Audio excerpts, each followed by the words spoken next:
A young woman, on the eve of her wedding, sat with her mother seeking advice on how to build a marriage that would stand the test of time. Her mother listened thoughtfully, then disappeared into the attic, returning with an old, sturdy briefcase. Handing it to her daughter, she whispered a singular piece of advice: "Never let your husband open this case." When the honeymoon phase settled into the routine of daily life, the young bride showed the briefcase to her husband. She made him promise that, out of respect for her mother's wishes and their own bond, he would never look inside. He gave his word, and as the decades turned into a lifetime, he kept it. He never pried, never asked, and eventually, the mystery of the briefcase became a quiet fixture in their home, as familiar as the photos on the mantel.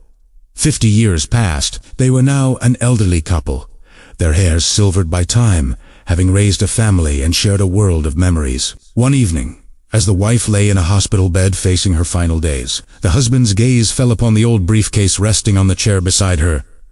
"Is it time?" he asked softly. She nodded weakly. "Yes. You can open it now."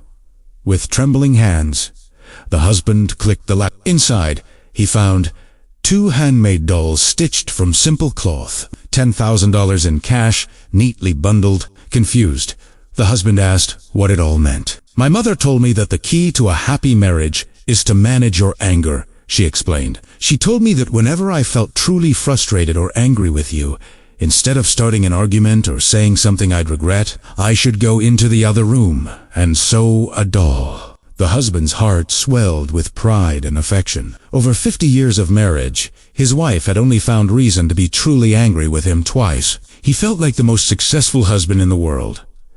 "But what about the $10,000? he asked. His wife looked at him with a tired, playful glint in her eyes. "Oh, that's the money I made from selling all the other dolls." The husband was stunned, realizing just how much patience his wife had practiced throughout their lives. He realized that while he had been imperfect, she had chosen to turn her frustration into something productive, protecting their peace with every stitch. In our fast-paced world, this story reminds us that life is fleeting. Rather than spending our limited time in conflict or resentment, we should strive to live with kindness, humor, and a great deal of patience.